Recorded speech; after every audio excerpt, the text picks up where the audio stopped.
जय हिंद, नमस्कार दोस्तों। स्वागत करता हूं एक बार फिर से एक नई वीडियो के साथ डेवलप इंडिया एक्सप्रेस में। दोस्तों, दिनांक 25 फरवरी से लेकर के 2 मार्च तक सोनपुर मंडल के बछवाड़ा स्टेशन पर उसके यार्ड को रीमॉडलिंग किया जा रहा है और इसी को देखते हुए कई ऐसे ट्रेनें हैं जिसका मार्ग परिवर्तन किया गया है और कई ऐसे ट्रेनें जिसका निश्चितीकरण किया गया है और कई ऐसे ट्रेनें हैं जिसका आंशिक समापन और आंशिक प्रारंभ किए गए हैं। तो दोस्तों, बताएंगे आपको वो कौन कौन सी ट्रेनें हैं जिसका आंशिक समापन किया गया है, आंशिक प्रारंभ किया गया है। इससे पहले अभी तक आपने चैनल को सब्सक्राइब नहीं किया है तो जरूर से कर लीजिएगा।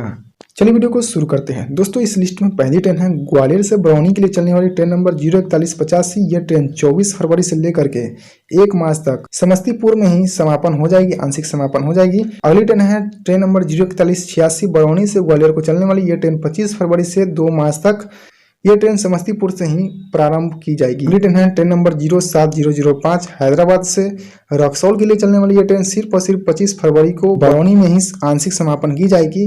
अगली ट्रेन है ट्रेन नंबर 07006 रक्सौल से हैदराबाद के लिए चलने वाली। यह ट्रेन 28 फरवरी को ही सिर्फ बरौनी से शुरू की जाएगी। अगली ट्रेन है रक्सौल से हावड़ा के लिए चलने वाली ट्रेन नंबर 03022 मिथिला एक्सप्रेस। यह ट्रेन सिर्फ और सिर्फ 28 फरवरी को बरौनी से ही प्रारंभ की जाएगी, बरौनी से ही शुरू की जाएगी। अगली ट्रेन है हावड़ा से रक्सौल के लिए चलने वाली ट्रेन नंबर 03021। इस ट्रेन को सिर्फ और सिर्फ 27 फरवरी को बरौनी में ही आंशिक समापन की जाएगी। अगली ट्रेन है कोलकाता से जयनगर के लिए चलने वाली ट्रेन नंबर 03135। यह ट्रेन सिर्फ 27 फरवरी को बरौनी में आंशिक समापन होगी। अगली ट्रेन है जयनगर से कोलकाता के लिए चलने वाली ट्रेन नंबर 03136। इस ट्रेन को सिर्फ 28 फरवरी को बरौनी से ही शुरू की जाएगी। तो दोस्तों, यही थी वो कुल 8 ट्रेनें जिसका आंशिक समापन और प्रारंभ किया जाएगा।